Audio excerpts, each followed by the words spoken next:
This will shock you to the core why no opinion polls are currently being conducted for state elections. I took basic models from the last 30 years and did some projections. And yes, I included the federal level electoral potential of 40 and matched all the variables. And I'm telling you, the final Saxony-Anhalt figure will shock you to your core.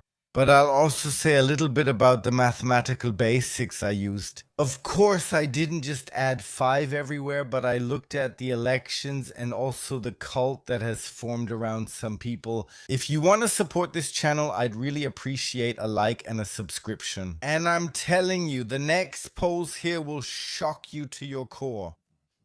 And what all of this has to do with Keir Starmer's resignation, which happened today. That has also happened. I'll explain it to you step by step in a moment, because Saxony-Anhalt could now mean that the Keir Starmer effect will also affect Friedrich Merz. When nothing works anymore, then nothing works anymore. And that, well, just shows us the math, which never lies, not like our chancellor. The AfD is in first place both in the West and in the East. Now, of course, everyone will say, yeah, but if 40% vote for the AfD in the East, that can't be possible. These numbers don't match what we see in the polls at all. Here is the very first and most important golden rule, and you must never forget that, and that's also important for the election polls later on. Fewer people turn out for state elections. In state elections, there's a so-called cult of personality. We saw that in Brandenburg, although the numbers in Brandenburg have changed significantly by now.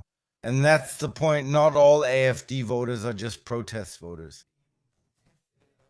Or rather, protest voters within their own federal states. Many say, yes, but for example, Manuela Schwesig, I support her, I like her, even though she's with the SPD because she does a good job, and that's why there are differences. That means in the state elections, at the state election level, we don't have to take 40%, but 38.5%. That's a realistic average, where we've simply factored out the non-voters that the AfD was able to bring out to vote. At the same time, we've also factored out the personality cult, and now I'd like to add a little split for you and then explain it again. That when calculating different federal states, like for example Berlin, only small, let's say, small percentage gains were included, while for example in Saxony-Anhalt, everything that was there just disappears. I'm overwhelmingly in agreement that Ms. Weidel benefits her party. Björn Höcke clearly lags far behind Weidel.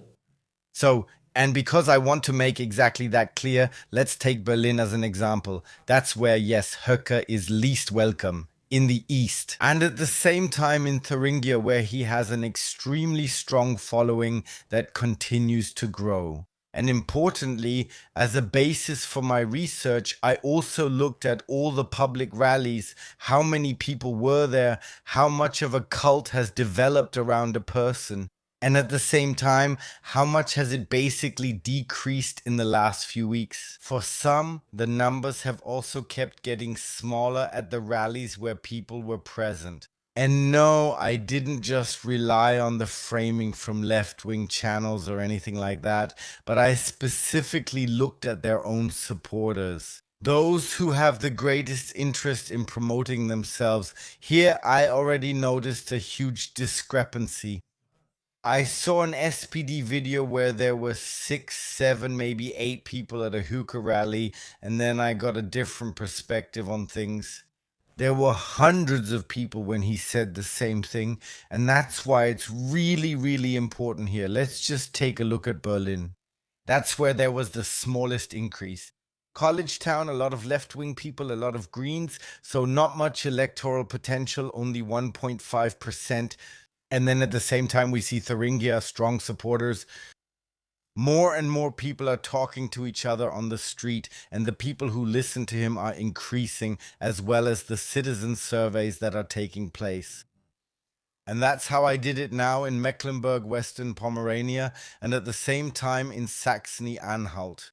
And I have to say, I was personally very disappointed with Mecklenburg Western Pomerania because a huge cult around Manuela Schwesig has developed. Even the approval ratings of Manuela Schwesig and Lars Klingbeil remain modest, even among their own supporters. I think the mathematical model is clear so far, and Manuela Schwesig is still generally seen in a positive light by people. That's why I mentioned the personality cult. I took that into account. It's important to note that I didn't calculate a mathematical formula. And those are the leftists, because it's just practically impossible for me to sit down and watch party conventions and see people parading around in colorful clothes.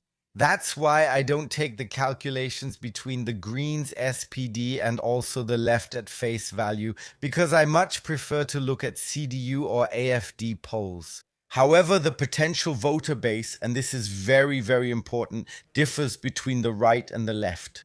And that naturally brings us to Mecklenburg-Vorpommern. And here we can see very clearly what happens when someone is not in the spotlight, when someone is not constantly accessible.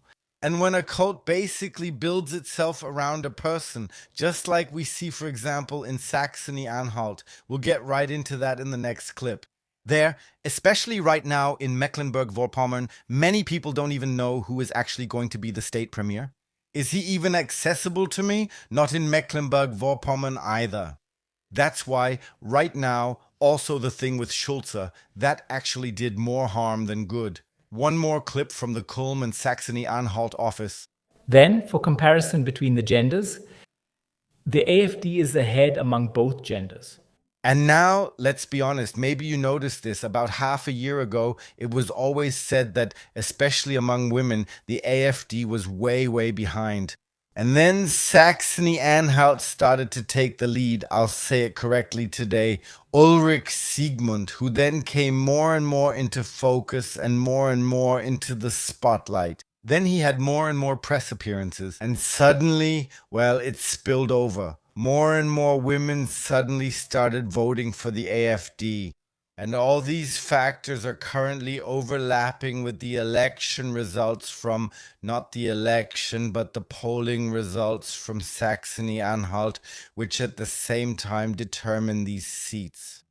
And here the full gravity becomes clear. According to these polls, a single seat decides whether the AfD can govern alone with an absolute majority or whether they would need a partner they would never get. At the same time, with about 5.4% for the SPD, it is also a double-edged sword. If you now look at the election campaign and say that all the votes are being shifted from the SPD to the CDU, Schulze, then it could lead to a huge showdown here. And the AfD could get even more seats right in the state parliament. Therefore, the situation is critical, and we saw in England, I made a video about it, where more and more people lost control, and that's exactly what I said. The East is a powder keg. The East is on the verge of a revolution. If you take away this state premier, who is also the lady's favorite here in Germany, then things could explode. And then I just wonder how long it will take for Friedrich Merz to stand in front of the cameras, just like Keir Starmer, and of course, we'll say that in German. I have spoken to His Majesty the King this morning to inform him of my decision. Mr. Merz, a direct address to you. Whoever works against their own people must go. Whoever is infiltrated by Islamists, Mr. Klingbeil, Miss Baas will eventually go, or all hell will break loose. No one here in Germany wants situations like in Belfast or London or similar places where girls are beaten up by police officers. No one wants that. No one wants to bury their own economy, and eventually their end will come, probably already in Saxony-Anhalt. Why? Because both of us know very well that every single seat matters now. And if this election campaign goes wrong and the union has nothing left except lies, then the union will go under, and at the latest, that's when they're gone. And no one here in Germany expects any reforms before the summer. That's a joke. Now it's about the election campaign in Saxony-Anhalt, which will decide everything about how things will continue with this chancellor, this second choice chancellor who doesn't tell the truth. And thank God he doesn't have to inform the king. It's enough to notify the federal president.